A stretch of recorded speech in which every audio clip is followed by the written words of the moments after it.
Hey folks, it's Vince Gaetano here from the Wise Old Owl Show, and this week I'm going to try something different. I want to lay tribute to the famous wordplay sketch by Abbott and Costello in the late 30s called Who's On First? And the reason why I want to lay a tribute to them is because what I've been seeing in the first month of this year is evident of what that whole skit's about. And for those that aren't familiar with the Who's On First skit, it's a play on words about the baseball team, the St. Louis Wolves, which is a sketch by Abbott and Costello, and it's a word play of not knowing what's going on. Who's on first, what's on second, I don't know's on third. These are all nicknames of baseball players, and it's quite a play on words. Well, all I'm trying to find out is what's the guy's name on first base? No, what is on second base? I'm not asking you who's on second. Who's on first? That's what I'm trying to find out. Well, don't change the players. I'm not changing nobody. Take it easy. What's the guy's name on first base? What's the guy's name on second base? I'm not asking you who's on second. Who's on first? I don't know. He's on third. We're not talking about him. Our governments operate in the exact same way. We've seen Olivia Chow talk about her property rate hike in Toronto at record levels of 12.5%, or if the feds don't do anything, 16.5%. We got the Liberals going on a retreat in Montreal, and they came back and started capping student visas and international students and laying blame on the province. And everybody's pointing fingers at somebody else. The city wants the feds to give them more money for refugee settlements. You have the feds complaining that no one's doing what they should be doing with car thefts. And it's just a real shit show. I want to get into episode 166 of the Wise Old Owl Show. Interesting week. The Bank of Canada did what everybody thought they were going to do, and that is hold steady. The reality is rates are probably not going to be doing much for the next little while. It pushes out any potential rate drops out until maybe the end of the second quarter, possibly the third quarter. I'm not optimistic that much is going to change. Inflation's pretty sticky, sticking at that just over 3 range, and they want to get that down to 2, and it looks like it's going to have some trouble getting there. But overall, I think what we're going to see is a lot of people starting to struggle with the payment shock of their mortgage renewals. As everybody knows, there's about 2.2 million mortgages coming up for renewal over the next 2 years throughout 2024 and 2025, which equates to about 90 to 95,000 mortgages renewing each month. So we are hearing from our clients, they're seeing a bit of payment shock. For those that took advantage of prepayment privileges and they're paying down mortgage at an accelerated pace, it's working out quite well. Although the payments are increasing, they do realize that they're pounding down their debt and doing so as much as they can. Others in the variable side and new clients come to see us that had these terrible static mortgage payments are faced with these Buzz Lightyear mortgages like infinity and beyond amortization periods, and they're really struggling to get back to that traditional amortization from these ridiculous levels that was prompted by rates going up and payments staying the same. Some of them aren't even covering the interest component, and they're going into reverse amortization. It's quite interesting, but we're helping these folks out. Rates will be higher for longer. We've seen the bond market give back some of their decreases over the last little while. Since the beginning of the year, we've seen the bond market move up about 40 basis points, which leads me to believe that we could be just struggling with these higher rates for a longer period of time. And one thing that is a little bit concerning in all the stats is the new home building permits. The new home building permits have dropped to a ridiculous level. They've decreased like a rock, and we haven't seen these levels since the 80s.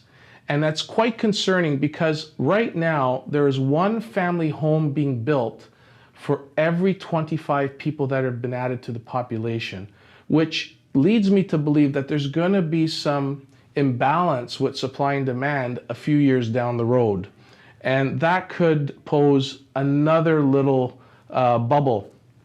if things play out the way everybody thinks they are. The immigration situation seems to be tempered a little bit. We had the feds out in Montreal, and they finally came to grips with the fact that these foreign students have reached levels that are uncontrollable. About 10 years ago, we had about 300,000 foreign students. In 2002, we had 800,000. 2022, we had 800,000. 2023, we had 900,000, almost triple what was usually coming to this country. And they've capped it now at about 364,000 in 2024. That was a CTV number that was posted that I recently heard. Today's politicians are a lot different than those of yesteryear.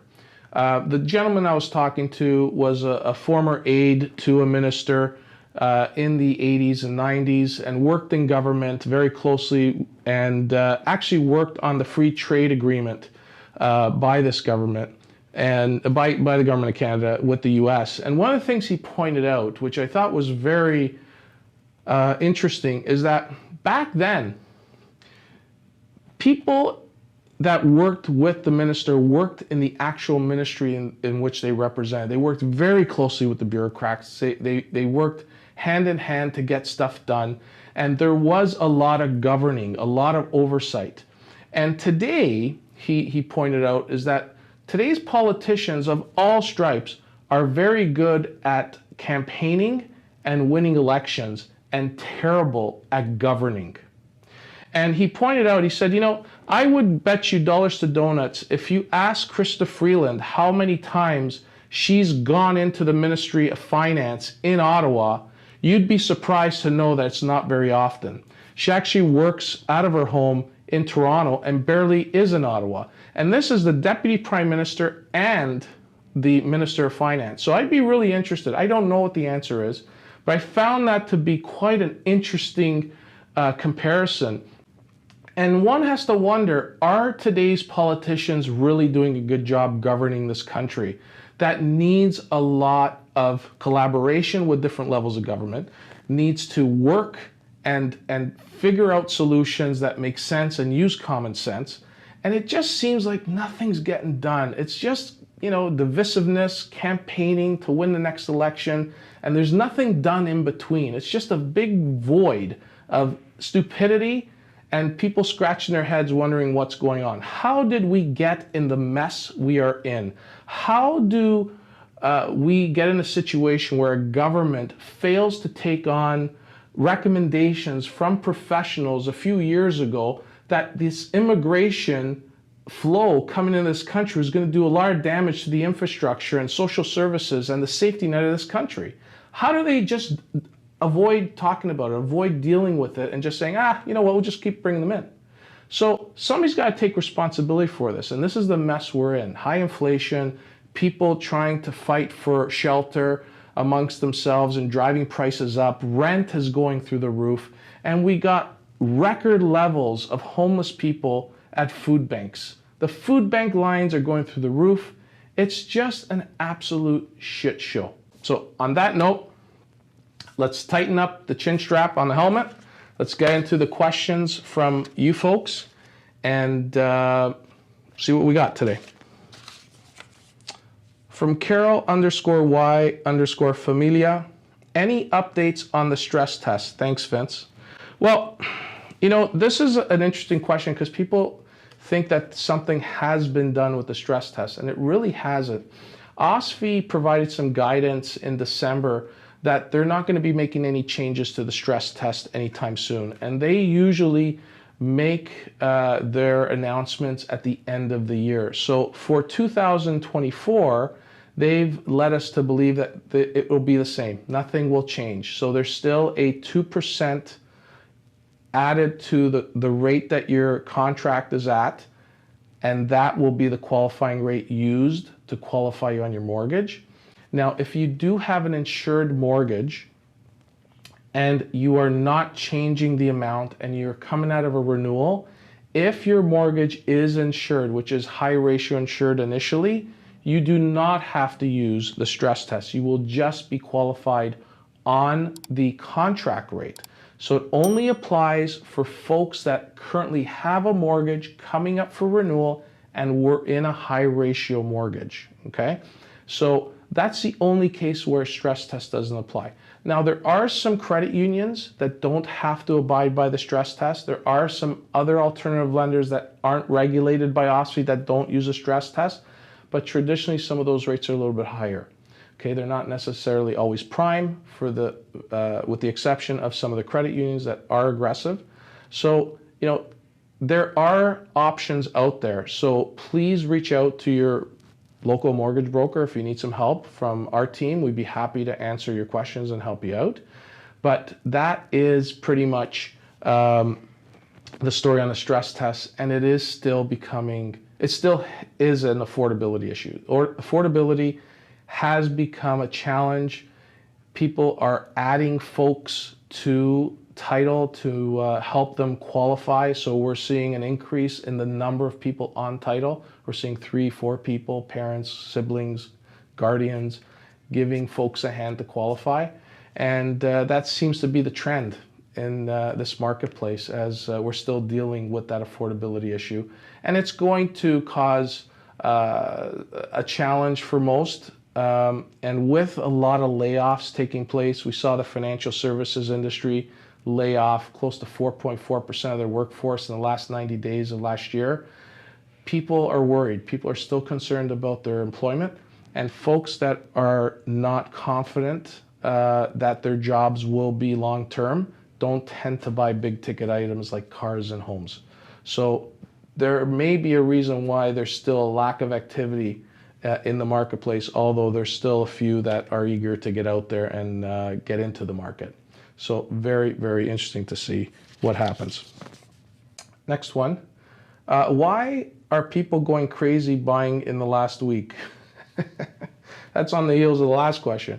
Well, there are a lot of people looking to buy, but I've also noticed some deals falling through.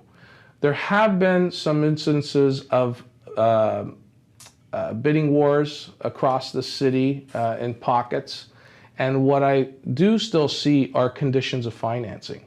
And sometimes those conditions of financing don't pan out and deals fall through.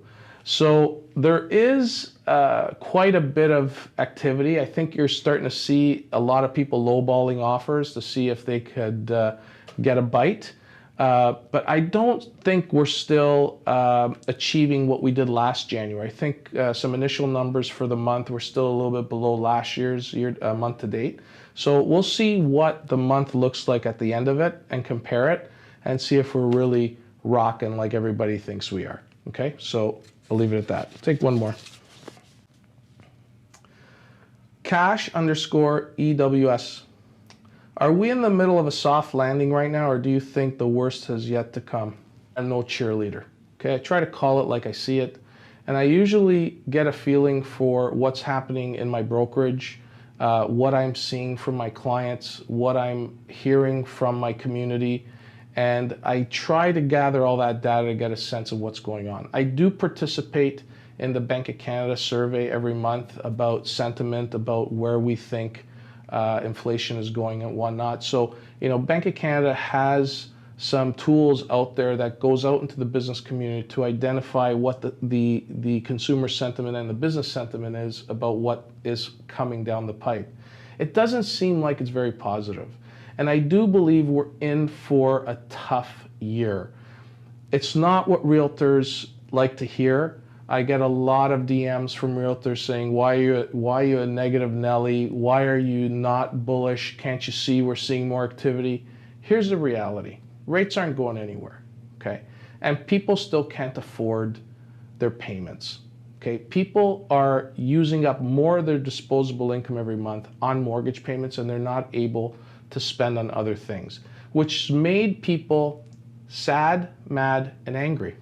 Okay, that is the sentiment of folks out there. There's not a positive sentiment in the air out in the marketplace. Okay, people are struggling, people are hurting, and we can mask it all we want, but the reality is there's more people out there that are running out of money before they run out of month.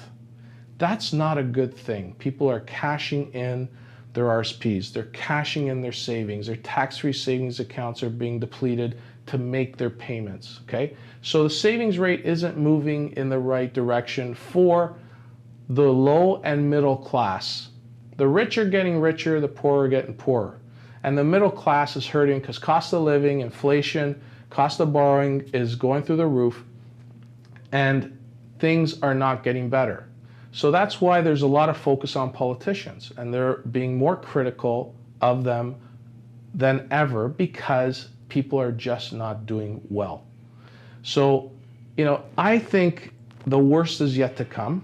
I think we have to prepare for it and take on tactics, budgeting strategies, and understand your finances a lot better than you've ever had to get through it. I think with prudent planning and a plan, you can get through the next 12 to 18 months. I think it's critical that folks just focus in on the needs, get rid of the wants, and you'll be fine. Okay, we'll walk you through that. That's the whole purpose of the weekly show, is to try to give people insight on data points, what is going on, so they can make the best decision for themselves and their family, because it's critical that they educate themselves as to what's happening out there. You're not alone. You're not the first. You're not the last that's going through it. A lot of people are going through this, and if we can help you get through it and get to that point that we could put this behind us, we're all better for it. So on that note, I will ask everybody, if you do have the ability and the capability and the resources to help out, I encourage everybody to visit your local fire hall and donate some non-perishable goods that will be delivered to the Toronto Daily Food Bank. I'm a big proponent of helping folks out that are in need, and the best way to donate to the food banks is through your local fire hall. Drop off whatever you can.